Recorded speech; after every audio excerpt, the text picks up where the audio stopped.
Hello and welcome back to Try Me, True Revolution of Your Mind and Energy. And in today's video, we're going to talk about different types of abuse: physical, sexual, emotional, economical, or financial abuse. There is also verbal abuse, but for some reason they put it um, in the emotional portion, whatever. Here I'm gonna talk about physical abuse. What it is, I will tell you. While I was reading this, I was thinking that our knowledge about abuse is very limited. Although I grew up in abusive background, I never thought that that was abuse. But now here I'm gonna break it down. What is physical abuse? Pushing, shoving, slapping, beating, kicking, choking, pinching, pulling the hair, locking out of the house or threatening. I remember being threatened to be on the street as a child. Abandoning in dangerous place, or I think simply abandoning.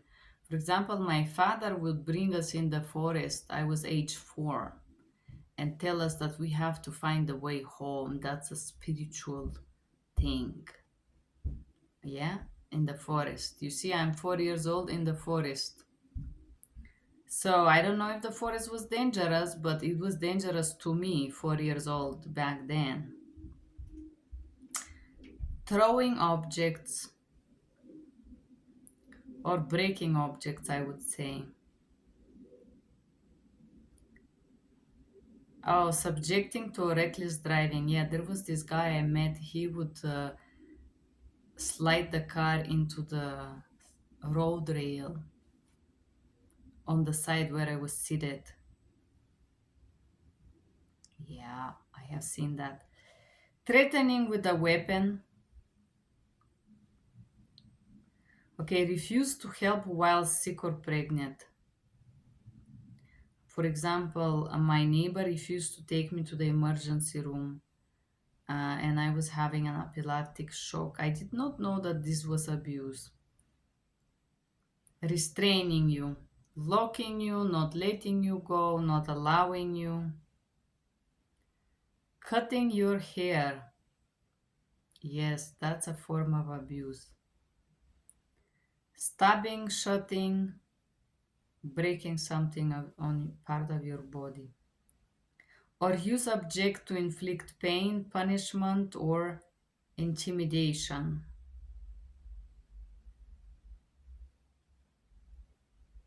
Wow, that's a lot of information here, right? So that's about the physical abuse. Let's talk about sexual abuse. Now, what is sexual abuse? Sexual abuse, I'm gonna say it in my words and then I'm gonna check what this material provides here of this organization against abuse of domestic violence.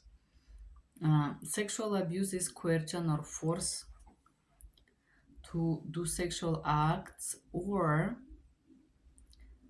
some unhealthy individuals can force people to do it for food. For example, I met someone like that. Okay, let's read about sexual abuse.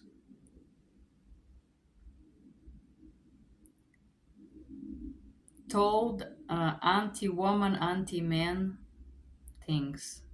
So basically nagging and complaining and putting a female or males down, this is abuse. Homophobic joke to humiliate, embarrass, intimidate, or hurt. Rape. Unwanted, fondling or touching. Ritual abuse.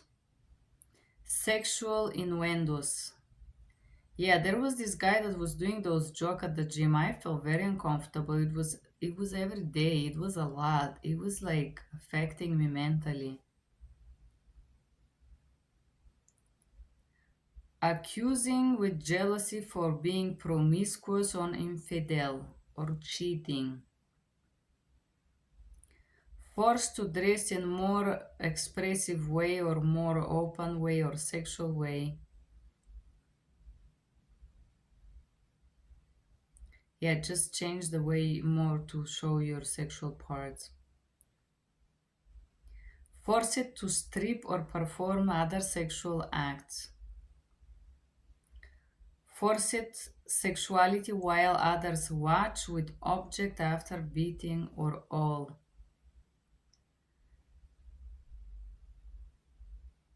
Present when partners show sexual interest in others. Sex used to bargain or withhold for punishment or manipulation. Once again, I'm gonna just break this down. Sexual abuse could be trained as a child when the children are sexually shamed. For example, overall, these holy thoughts to the children, um, shaming about their sexuality, make them feel embarrassed about their sexuality, uh, forcing to hug someone as a child. This is also sexual abuse or not respect to your personal space. Um, Sexual innuendos joke happens quite a lot, I think. Not even as a joke, but just suggestions or requests. Um, Accused of being promiscuous, this could be also people accept that because in the childhood, for example, sexual shaming, it's part of it. I remember one time I shared that with a person that I cheated on my ex with a female, and hereby this person who just met me start to read me a moral and tell me how wrong, unhealthy, and horrible I am, and things like that, and on and on and on, uh, and how God created the man and the woman. And I'm asking him, who are you to judge me? You're not God. And if that was back then experience that felt right for me, who are you 20 years later to sit here in the chair in front of me and try to shame me? I have not asked for your opinion, by the way. Um, so the accusation of being wrong or shamed, it's it's also growing up from abuse. Person who grow up in abusive reality, they subconsciously adapt and feel entitled to judge your experiences and tell you that that's wrong, that's natural, you're fucked up, or something like this. So the second portion of this description of the sexual abuse, I will tell you a lot of males here in USA do this force thing to other to watch or force the woman to go with another guy and stuff like this. And they think it's fun. And the woman's do it because she never work and imagine she's 50 and she's afraid he's gonna drop her with no house and nothing. You imagine that, right? Use sex or organ, use it as a form of manipulation. Nowadays, a lot of people use sex and sexuality as a form to control you, which is also abuse because sex and sexuality should be shared with someone in ultimate intention to feel joy and the blessing of sexual intercourse, not as a mean to get something out of you. And this is when the ignorance get coerced or mixed with the fantasy of power, the fantasy that you will do intimacy with someone, and then you're gonna be able to uh, gain the power over them. And indeed, some people allow sexuality to drive their decisions, but eventually, no matter how uneducated is a person about sexual coercion and how sex is used to manipulate them, they will notice that. And there is nothing good coming from this, in my opinion. Okay, let's move on to emotional abuse. So, in this portion, before I repass what this domestic violence plays give us, I'm gonna talk a little bit about verbal abuse. Mm, because here we have emotional abuse, and they put the verbal abuse inside of it. However, verbal abuse it's part of the emotional, but it's also separate. So, if a person on the street start yelling at you extremely aggressively, even if you don't have any feelings to this person, you're gonna feel the effect of this abuse. Uh, Even if you don't care about this person, even if it doesn't matter for you who they are, what they think, and so on. Abuse hurt, period. So they separate in this domestic violence place, they just separate the abuse in this five, one, two, three, four, five, four main abuse, but they are different levels of those abuse. We have also psychological abuse, coercion, brainwashing, and so on. So let's talk about emotional abuse. Ignored, it's the first form of abuse. Ignored emotionally. Well, you can be ignoring someone as a form of abuse itself. It does not have to be emotionally ignored, withholding emotions. It could be just ignore. It's still abuse. Yelled for actions, screaming. And now we go to verbal abuse. So screaming, put down, or humiliated, or criticized. So screaming or called offensive names, it's the verbal abuse. Critics and putting down is psychological abuse. Fat, ugly, stupid. Mm, Psychological abuse. You can't do this well. You never do anything well. Um, Threats. Threats is usually part of the verbal abuse and physical abuse. Uh, but the threats could be done also withholding emotions, right? Isolated, isolation. Isolation is form of abuse, um, and there are different ways to isolate someone. Um, Isolate friends, family, no socialize, work, not able to take decisions. Isolation is psychological abuse. It does affect your emotions though. Threats with homicide or suicide. This is psychological, emotional, manipulational abuse. Threaten to abandon, kidnap the children, police, outing, hurting, family, friends, pet. Okay, threat with abandon. My grandma would do this. She said, oh, the bear will take you or the man will take you. The bad man will take you. Kidnapping. So I think the threat with abandonment, it's enough to leave your child alone to deal with the problem they should not deal, to make them feel abandoned. I don't say leave them in the middle of the forest like my stepfather. Manipulating with lies. This is abuse, yes. Lies, contradictions. Usually people when lie, they also tend to attack you quite a lot. They never respond for their actions. Mm, Punishment withholding affection or appreciation. Oh God, I just met this person in Verona. What a sick guy. His way of communication was punishment.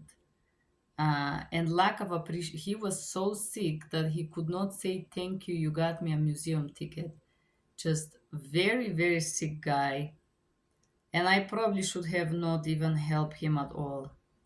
Get fucking lost, by the way. Oops, I said the F word. Forgive me, listeners, but you person that tried to punish me, loser. That's what I'm gonna say. So, punish it with withholding affections. This is parents do this. I'm not gonna love you if you don't do this. This is a huge manipulation game a lot of parents play. Or withholding appreciation. I will tell you what I realized with this unhealthy individual I met 2 months ago in Verona was that this person was not withholding appreciation. He was so damaged inside, and some people are so damaged inside that they don't know what it's like to say thank you. They just don't have it. They're damaged. It's nothing to do with you. So if you think that somebody is thinking what a great person you are, how fantastic and kind and helpful you are, and they are purposely holding it in, this is a fantasy. Sometimes people are so damaged that they cannot say thank you. They are so insecure that they're afraid that if they say the word thank you, it's gonna squilibrate their huge ego balance there. So there's people who are never grateful, and that's why they're miserable. So withholding appreciation is not because a person make the effort to do it. They don't. It's because the person is damaged usually. Uh, no encouragement to build self-esteem. I will tell you, usually people that are abusive, they purposely destroy your self-esteem with words, with actions, with a lack of appreciation, putting you down, acting that all the good actions you did are worthless, they are nothing. Yes, this is coerce your self-esteem. If you have people around who are incapable to admit how great you are, or maybe you did a small kind gesture and they cannot admit that, you have to run away, because this is gonna affect your self-esteem, and soon you're gonna be doormat trying to please sick people who will never be pleased. Non-communication or little withdrawal from communication.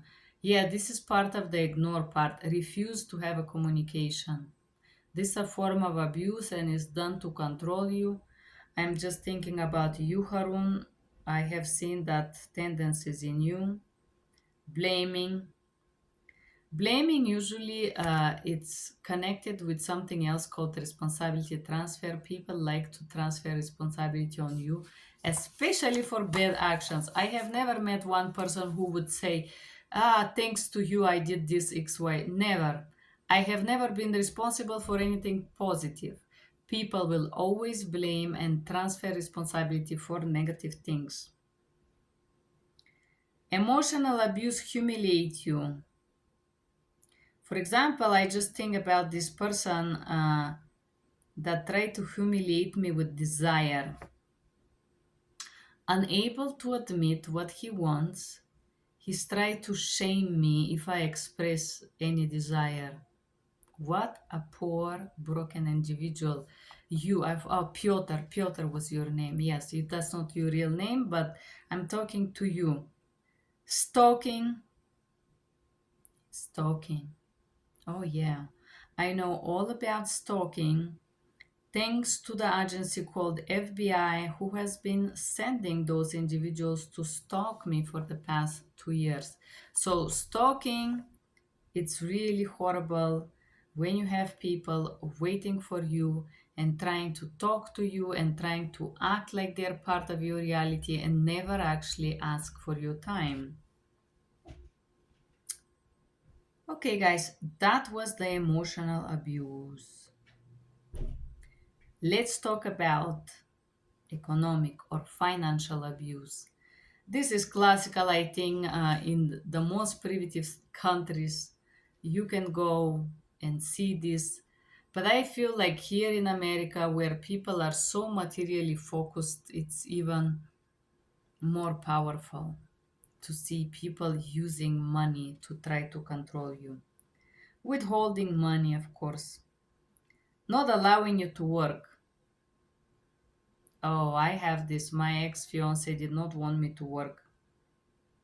Not only he did not want me to work, but then he would fight if I spend $1.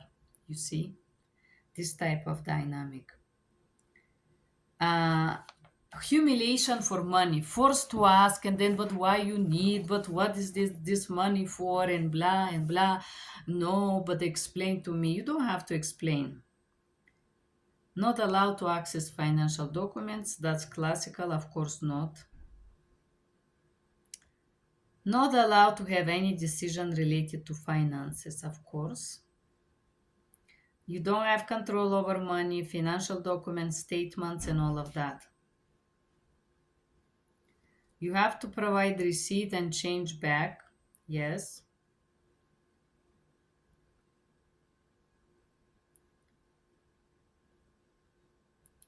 Or forced to work while partner refuse.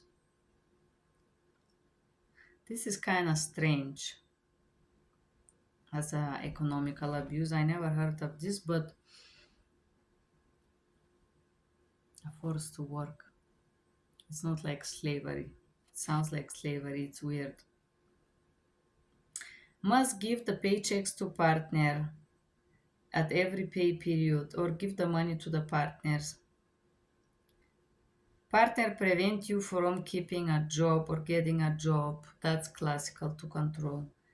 Harassment at work. Okay, refuse to pay child support.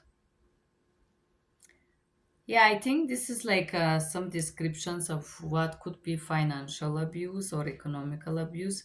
I think 99% of American women are under this abuse because they don't have the money. And they stand guys for the money. Most of the times they stay married because they don't want to go back to their parents. Um, and yeah, um, all females in America, they don't want to work. Is that abuse? Excuse me. I'm confused. I think all ladies want a guy who support them financially. Is that abuse? Of course not, in my opinion. But so I think finances become abused when they're used as a mean to control you and control your decisions. Um, that's when finances become abuse. Okay, guys, now we break down the main forms of abuse. Um, I'm gonna recast some other very interesting thing um, that this helps psychologists identify um, a different, how to say, flags, red flags, abuse, and whatnot. Thank you for being here. If you find this video useful for the different forms of abuse, you can press like below this video. Bye bye.